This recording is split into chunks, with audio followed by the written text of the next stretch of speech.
주부님들이 매일 쓰는 주방 용품 중에 가장 많이 사용하는 것이 있다면 프라이팬이 아닐까 싶은데요.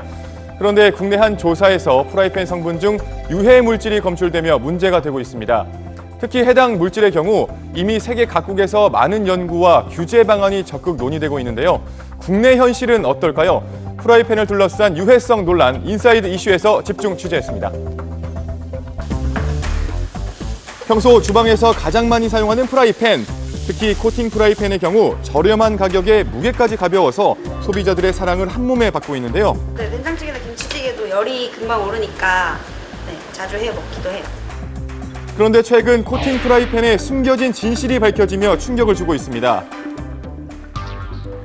미국의 한 뉴스에서는 프라이팬의 유해성에 대해 심도 있게 다루며 그 심각성을 알리기도 했는데요. C8 has been connected to ulcerative colitis, rectal cancer, testicular cancer, swelling of the liver, and birth defects. 코팅 프라이팬에서 잇따라 유해 물질이 검출되며 논란에 휩싸이고 있는 상황.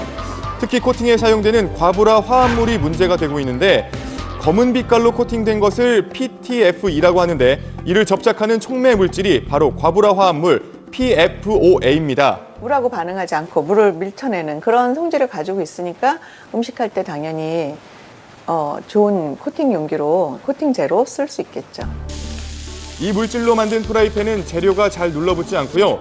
물에 젖지 않는 특성 때문에 종이컵 내부를 코팅하는 데 사용하기도 합니다. 또 방한, 방수, 방풍의 기능이 필요한 아웃도어 제품에도 많이 쓰이는데요. 하지만 해당 물질의 경우 높은 활용도에도 불구하고 이미 오래전부터 유해성 논란이 끊임없이 제기돼 왔습니다.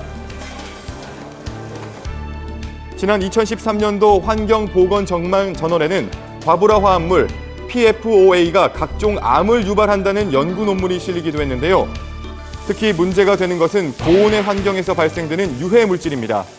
200도 이상의 온도에 상당 부분 오랫동안 노출됐을 경우에서는 과불 화합물 중에 일부가 기화돼서 나오면서 사람에게 노출 가능성을 높이게 되고요.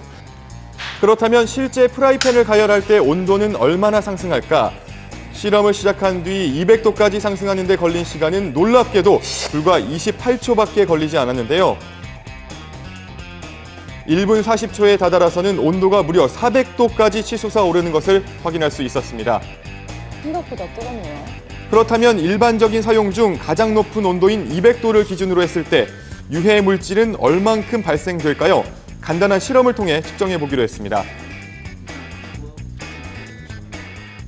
기존 코팅 프라이팬에서는 일산화탄소 농도가 11ppm, 기준치의 한 10배 정도 나왔고요.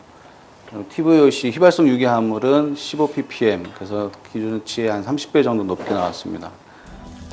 기준치보다 훨씬 많은 양의 유해 물질이 발생된 상황. 문제는 이 물질들이 호흡기를 통해 흡입된다는 겁니다. 안전성 논란에 미국에선 과부라 화합물 PFOA의 사용을 올해까지만 사용하도록 권고하고 노르웨이는 2014년 6월 이후 PFOA가 함유된 제품의 판매를 금지하고 있는데요. 이외에도 세계 각국에서 규제의 움직임을 보이고 있습니다. 지난 6월 마드리드에서는 세계 28명의 과학자들이 모여 독성이 의심되는 과부라 물질의 사용을 규제하는 협약을 체결하기도 했는데요.